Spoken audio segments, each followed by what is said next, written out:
Hi, I'm Hannah, and today I'm going to be teaching you how to set goals in SparkLearn. Setting goals is an important part of encouraging motivation in your users, and I use them to keep on track and use it for self-regulated learning. Let me show you how. To get started with goals, I need to visit the Me section of SparkLearn.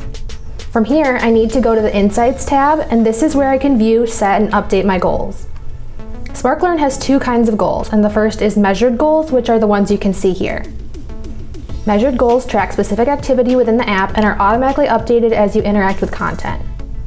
To help you personalize your learning journey, you can adjust these goals to whatever you want. For example, I've reached my goal of viewing 5 items this week, and I want to challenge myself, so I can tap, edit my goal, and increase it to 10. When I scroll down, I can tap or click View Goal Details to see graphs of my progress over time. These easy-to-use visualizations let me see how I'm doing and what else I need to work on. The second kind of goal in SparkLearn is custom goals.